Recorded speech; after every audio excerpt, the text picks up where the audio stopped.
Beberapa hari ini saya itu lebih sering menelaah buku yang sudah disusun rame-rame oleh tim pengawal Persatuan Umat. Semakin saya membaca, semakin saya mencoba untuk memahami, semakin saya mencoba untuk mengungkapkan kata, oh begini, oh begitu. Nah, itu malah justru semakin menyiksa isi kepala saya yang terus-terusan melontarkan pertanyaan-pertanyaan yang bermacam-macam. Jika saya bongkar satu persatu, 300 lebih kesalahan. Aduh, sangat-sangat memalukan. Oleh sebab itu sering saya sampaikan, ketika ada buku atau kitab yang dikarang oleh Ba'alawi atau orang-orang yang ada hubungan dengan Ba'alawi atas permintaan Ba'alawi, itu harus diteliti. Harus diteliti. Kalau tidak diteliti, ya seperti ini. Kelihatannya benar ya, benar. Santri-santri yang nggak ngerti, wah, kiai-kiai yang nggak tahu menahu isinya buku ini, dan sangat memalukan. Ya, seorang ulama masih bisa ditipu gitu. Nggak takutkah kalian meninggalkan jejak dosa jariah? Semakin dipahami, semakin beliau mengerti bahwa buku ini tidak layak beredar. Ya mungkin itu karena ambisi mereka untuk mempertahankan nasabnya. Assalamualaikum warahmatullahi wabarakatuh. Kembali lagi di channel AA DJ.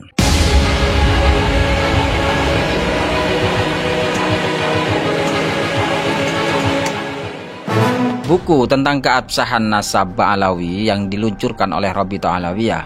Di situ penulisnya adalah pengawal umat ya, pengawal umat. Buku ini kadung beredar. Namun apa tanggapan dari beberapa tokoh?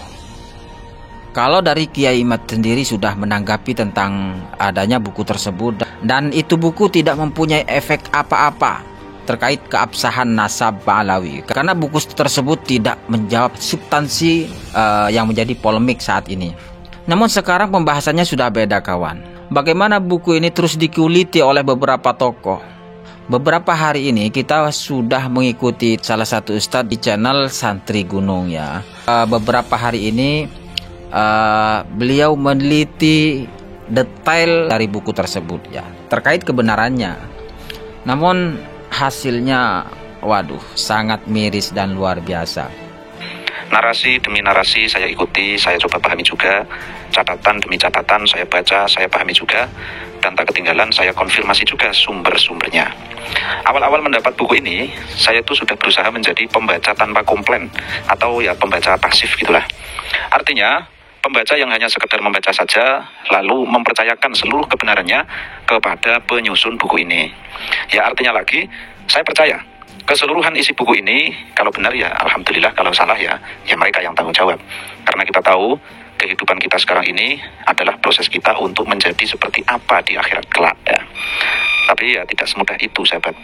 Semakin saya membaca, semakin saya mencoba untuk memahami, semakin saya mencoba untuk mengungkapkan kata, oh begini, oh begitu. Nah, itu malah justru semakin menyiksa isi kepala saya yang terus-terusan melontarkan pertanyaan-pertanyaan yang bermacam-macam. Semakin dipahami, semakin beliau mengerti bahwa buku ini tidak layak beredar. Ya mungkin itu karena ambisi mereka untuk mempertahankan nasabnya. Kemudian kalau kita melihat bagaimana Kiai Haji Nur Ihya Salafi ini menguliti buku ini, waduh, itu lebih fatal lagi, kawan. Buku ini selayaknya dibuang atau dibakar saja, karena buku ini tidak berfaedah. Justru dalam buku tersebut terdapat penyesatan terus-menerus dalam rangka ingin mempertahankan nasab mereka. Nasab yang ingin terus disambungkan kepada Rasulullah dengan dalil-dalil yang waduh, cocok logi dan semacamnya. Dan ketika buku ini dipahami oleh para kiai-kiai yang masih mukibin, ini justru yang terjadi penyesatan. Kepada bahasan tentang isi buku dari keabsahan nasab Ba'alawi yang membongkar penyimpangan membatalnya, katanya penulis tim pengawal Persatuan Umat, ini tidak layak cetak dan tidak layak edar. Setelah kami periksa secara menyeluruh, ada lebih dari 300 kesalahan di dalamnya. Ini sangat memalukan dalam dunia keilmuan karena menulis secara serampangan dan bahkan tanpa mengkoreksi, merevisi sebelumnya lalu diedarkan. Nah, ini sangat berbahaya karena akan terus menerus diyakini dipahami oleh para pembaca yang rata-rata dari para ulama yang muhibbin atau para santri kiai yang masih muhibbin kepada mereka. Dan ini akan terus meninggalkan dosa jariah yang tak akan ada putusnya. Bukan pahala tapi dosa jariah. Ini sangat-sangat berbahaya, dan ulama 9 yang turut serta memberi kata pengantarnya itu juga turut bertanggung jawab dunia sampai akhiratnya. Mohon maaf, ini jangan disepelekan. Ini bukan suatu perkara yang kecil, tapi suatu hal yang sangat besar. Besar dampaknya, tapi bukan dampak positif. Sebaliknya, yaitu dampak yang negatif. Membodohkan umat, mengkerdilkan pemahaman umat, dan memberikan kesalahpahaman kepada umat dalam memahami tentang siapa sebenarnya status Ba'alawi itu. Apa, bagaimana, dari mana, kemana, serta sepak terjangnya semua dari kaum Ba'alawi yang ada di dunia ini. Inilah yang penting perlu kami sampaikan. Ini kami akan lebih fokus ke komentar panjenengan saja, karena ini nanti akan lebih banyak menyia-nyiakan waktu jika saya bongkar satu persatu. 300 lebih kesalahan, baik kesalahan tulis, kesalahan paham, kesalahan sejarah biografi tahun wafat dan lahirnya seorang tokoh yang tertulis, dan begitu juga terjemah letak halaman maroje atau footnote-nya. Aduh, sangat-sangat memalukan. Oleh sebab itu sering saya sampaikan, ketika ada buku atau kitab yang dikarang oleh Ba'alawi atau orang-orang yang ada hubungan dengan Ba'alawi atau eksternal Ba'alawi, tetapi atas permintaan Ba'alawi, itu harus diteliti. Harus diteliti. Kalau tidak diteliti, ya seperti ini. Kelihatannya benar ya, benar. Santri-santri yang nggak ngerti, wah, kiai-kiai yang nggak tahu menahu isinya buku ini ya, wah, bener ya, wah. Wong sekelas 9 ulama saja bisa dikibuli kok. Dan sangat memalukan ya, seorang ulama masih bisa ditipu gitu. Sangat memalukan itu. Ini aduh. Oleh sebab itu saya mohon buku ini diterjemah ke dalam bahasa Arab, bahasa Inggris, bahasa Prancis, bahasa Spanyol, bahasa Mandarin ya, bahasa selain bahasa Indonesia ya mungkin bahasa Melayu juga ya, bahasa India atau mungkin bahasa Afrika sana ya. Malu ya. Nggak takutkah kalian meninggalkan jejak dosa jariah? Yang kita cari ini semua adalah pahala jariah. Idza mata ibnu Adam in qata anhu amaluhu illa min salasin shadaqatin jariyatin au ilmin yuntafa'u bih au waladin sholihin yad'ulah au ilmin yuntafa'u bih. Ini yang kedua, ini poin yang kedua, ini yang penting yang kita cari selama ini, ilmu yang bermanfaat. Lah ini ilmu yang bermafsadat karena berisi kekeliruan yang mana para penulisnya ini tidak mau diingatkan, dan bahkan telah menghajar kita sebagai orang-orang yang sudah tidak manusiawi lagi. Kiai Haji Maduddin Usman, Prof. Manakim Ali, Dr. Sugeng Sugiyarto, dan kami CS ini sebagai, ini termasuk panjenengan semua yang pro dengan kami perjuangan ini, ya semua dikatakan sebagai ahli ta'un nasab kafir, iblis. Naudzubillah tsumma naudzubillah. Cobalah teliti lagi, khususnya para ulama yang memberi kata pengantar dalam buku ini, khususnya Abuya Kiai Haji Abdullah Mukhtar, ulama Jawa Barat. Bagaimana jenengan nulis sakarepe dhewe?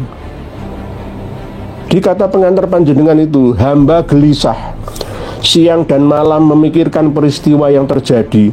Takut peristiwa ini terus berkepanjangan dan tidak ada yang bisa menutup. Alhamdulillah, hamba sendiri telah melaksanakan penelitian yang lebih akurat dengan menziarahi makam Bani Alawi yang pusatnya di Hadramaut Yaman, khususnya kota Tarim. Jadi Yai Mukhtar ini sudah pernah ziarah ke Tarim sana. Hamba menziarahi Doreh Dore itu ya makam kuburan. Al-Imam Al-Muhajir Ahmad bin Isa di Husayyisah, padahal palsu. Yang terakhir ziarah itu pada 12 Muharram 1445, jadi 1 tahun yang lalu kurang, atau 11 Agustus 2023. Ya berarti 1 tahun yang lalu ya. Dalam Lauh Dore, di papan tulisan yang ada di papan kuburan Imam Ahmad bin Isa, ditulis dengan ukiran tertulis nasabnya sampai Rasulullah SAW. Beliau lahir pada tahun 273 Hijriah. Ini kamakola sebagian yang tertera dalam kitab Al-Imamul Muhajir, karya dari Habib Muhammad Diyasyab dan Kiai Abdullah bin Nuh Cianjur. Lahirnya Imam Ahmad 273 Hijriah ya di Basrah. Piye toki? Dan wafat pada tanggal 14 Muharram 319 Hijriah di Husayyisah. Piye toki? Blas orang nyambung blas dengan semua sejarah baik internal ataupun eksternal. Orang nyambung blas. Kok bisa? Katanya sudah meneliti sedemikian rupa. Ini masih belum semua saya buka. 300 lebih kesalahan yang ada dalam satu buku ini. Bukan 1 atau 3 kesalahan, 300 lebih. Memalukan dunia keilmuan di Indonesia kita ini. Ini buku sedemikian besarnya, 300 kesalahan lebih. Ada yang fatal, ada yang setengah fatal, ada yang biasa. Mungkin karena keteledoran atau ketidaktelitian ya. Mungkin kesalahan editornya atau bagaimana. Seharusnya jangan diedarkan dulu, gitu, supaya dampak penyesatan umatnya itu tidak terlalu banyak itu loh. Dosa sithik wae, ora usah akeh-akeh. Diminimalisir betul kesalahan itu. Oke, saya mengakui bukan manusia sempurna, an insan mahalul khata' wan nisyan. Manusia itu memiliki karakteristik asli, yaitu sering salah dan lupa. Tapi kalau 300 itu ya bukan lupa, sengaja atau tidak tahu ya jeluntrungnya, asal usul datanya, lalu hanya berdasarkan pemikiran naluriah yang ngawuriah itu saja. Sangat berbahaya ini, sangat berbahaya. Bela yang bela, tapi jangan berlebihan seperti ini, menginterpolasi manuskrip yang ada. Ini sudah pola sejak dulu kala. Sudah sering saya ingatkan, al-alal itu tidak ada. Saya sudah menghadirkan manuskrip Tahdhibul Ansab, manuskrip Al-Majdi, manuskrip Umdatut Thalib, Sughra, Wusta, Kubra. Sudah saya sampaikan juga manuskrip Al-Masyra' yang asli, manuskrip Syamsul Zuhira, dan manuskrip yang lain. Nggak ada al-alal itu, nggak ada. Tapi masih tetap bersikukuh berdasarkan kemungkinan ya Habib Alwi bin Thohir Al-Haddad yang mengarang Uqudul Almas. Padahal Uqudul Almas sendiri saya periksa itu ada lebih dari 25 ad-dalal, dan ad-dalal. Terus ngambilnya dari mana? Ya mungkin berdasarkan Salim bin Jindan yang memiliki penyakit malihulia itu dijadikan pegangannya.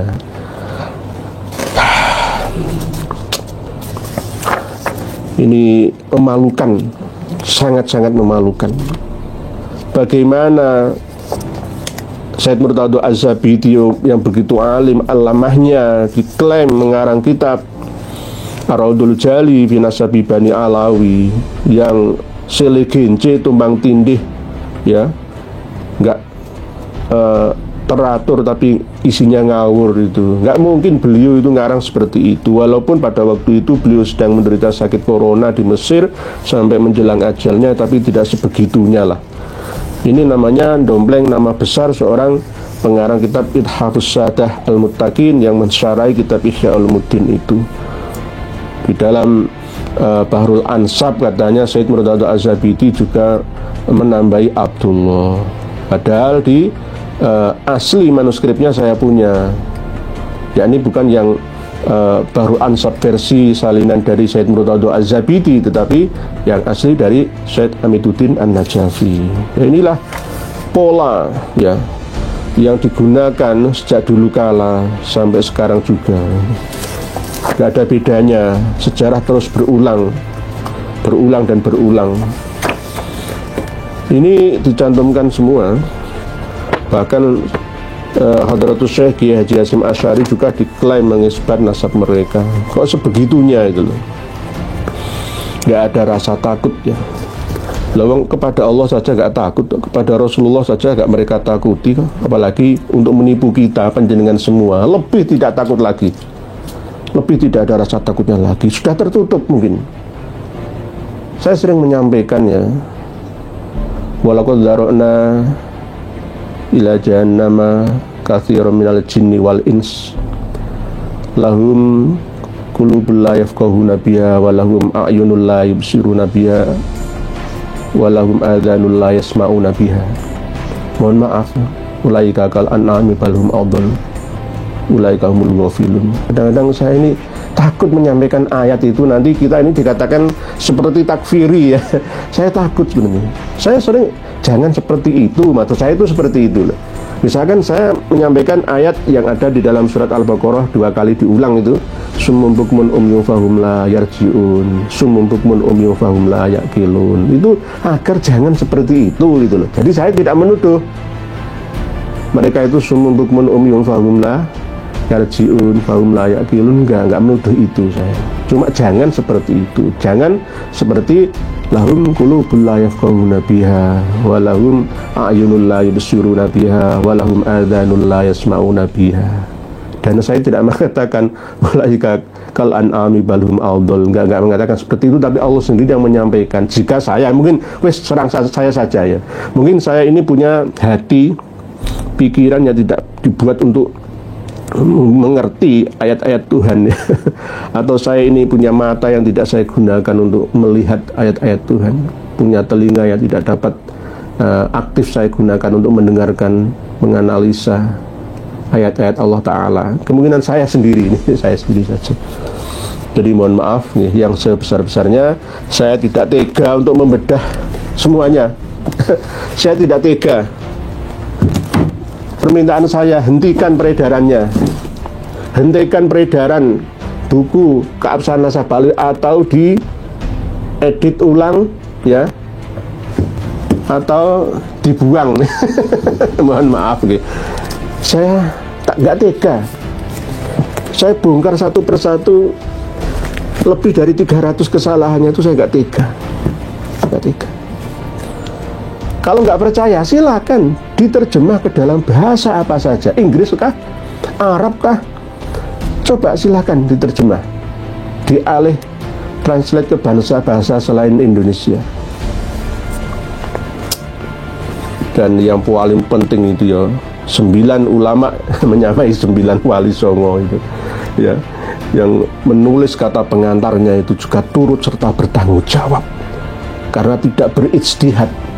Kalau berijtihad itu kemungkinan kalau salah ya dapat pahala 1. Tapi ini bukan ijtihad, karena apa? Tidak membaca dulu isinya, langsung mungkin diminta ya oleh tim 8 orang itu ya untuk memberikan kata pengantarnya. Kemungkinan diminta ya, tapi tidak diberitahu dulu isinya. Mungkin namanya kadang-kadang ulama seputu kan gak teliti ya, masa dukun moco semini akeh lho. Yes, bener gitu aja. Inilah kelemahan kita itu gitu loh. Kitab Bughyatul Mustarsyidin, kitab Risalatul Mu'awanah, ya wis apik kitab kuning kok. Kitab kuning mesti sahih. Tanpa meneliti.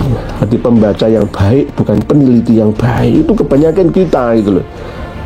Kebanyakan kita. Oleh sebab itu kan sering saya sampaikan 3 tingkatan ketika kita membaca buku atau kitab karya Ba'alawi atau karya eksternal Ba'alawi atas permintaan Ba'alawi atau eksternal Ba'alawi yang ada hubungan dengan Ba'alawi, baik pertemanan, persaudaraan ataupun perguruan, maka harus jeli dan hati-hati, setiti, teliti lebih dahulu, jangan langsung dipahami. sekilas dibaliki 3 kali lebih lah, berkali-kali. Insya Allah